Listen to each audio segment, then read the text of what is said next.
Frankie Rodriguez. What's up, man? What's happening, bro? How you been? I haven't changed, bro. Same old, same boy, same guy. Just got a couple more gray hairs. These songs, the people that liked them back then must have had children and passed it on to their kids, and it must be their moms and dads' music, because there's like 18, 19-year-old women singing your songs now. Dude, there's like 9-year-olds singing my song. It's kind of sad, but, you know, whatever, man. They love it, and it's like a rash. It just won't go away. Yeah, but did you actually ever think that these songs would stand the test of time? No, I had no clue. I really thought they'll get over it. But you know what, Frank? I started thinking about when I used to look at my brother, and he used to do the Daniterio, blowing the hair. He had polyester shirt on, and he was listening to his disco. I remember I used to love the live, because back then the live disco, that was live drums and live, guitar, right, and stuff like that, real bass. So I appreciated that kind of music, and when he hit his later age, I saw that there was still disco, was just still around, and I put two and two together, and I was like, man, if they're hanging out the disco for that long, imagine what the predecessors, which is freestyle, which is like, I call it the cousin or sister of disco, how long it's gonna be around. So, it was a lifestyle, man. We all dressed a certain way, we talked a certain way, we danced a certain way, we partied a certain way. It's just a little culture that we had, which was kind of cool, and we stuck to it. There was some innocence to the music, too. Yeah, and you know what? It was, we didn't really have a lot of negative issues in clubs. I mean, we had little things here and there. You didn't have to worry about if your friend or your brother or sister or your daughter went to a freestyle party. Yeah, they weren't gonna freaking come back like dope and doing all that crazy. It was just an innocence. There was a very innocence, and people literally enjoyed themselves. When I told everybody that George LaMond was coming on, you would think like the girls would get nuts. No, it was guys. It was like 40-year-old, 50-year-old guys going, that's my motherfucker. I'll tell you right now, that's my boy. Look, man, you know what, man? You guys were the first state that I went to, and all the DJs were doing cassettes and mixtapes, man.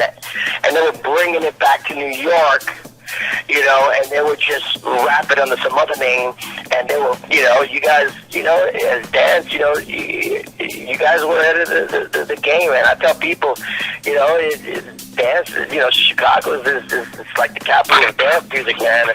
You got some hot stuff coming out of there. Well, I appreciate that, but we were only as good as the product, and you had the best product ever, so. We've known each other for a really, really long time, and it's all family, man. We just try to make it work and bring some of the memories back to the good old days. Let me ask you, Bad of the Heart. Did you write that song about anybody? No, Bad of the Heart was written by Marilyn Rodriguez, and I remember when she gave me the song, she wrote "I Won't Stop Loving You" and "There's No Reason to Cry" by Judy Torres.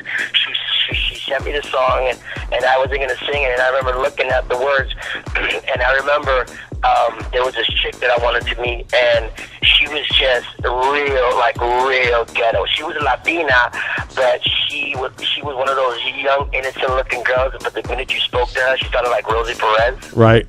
And she was a nasty ass, and I wound up falling in love with her. She wanted to be my wife. We had kids, and she was a bad one. She was a bad one, but I guess that's what connected me. That she was bad at heart. It was like I had to chase her. I wound up winning. So I gotta ask you real quick. Stupidest question you ever heard. What kind of car do you drive? I have right now. I traded in my Mercedes-Benz. I turned into an SUV. I got the new Honda Pilot, the fully loaded Honda Pilot, all black and black with the entertainment system and all that stuff. And the final question is, tell me about the person you met in your career where you were starstruck. Somebody that you met and was like, oh my God, I just met. When I met Janet Jackson. I was kind of freaking out. I was in LA, and I was doing a concert out there, and she came backstage with Jermaine Jackson and Paul Abdul. I didn't give a crap about Paul Abdul. I didn't give a crap about Jermaine Jackson. I was like, damn, I want to meet me some Janet Jackson, man. Do you remember the Rolling Stones cover where she was like naked and there was two hands over her breast? Yeah, wasn't that her husband? No, George, I hate to say it, but it was me. So if you want to smell my hands...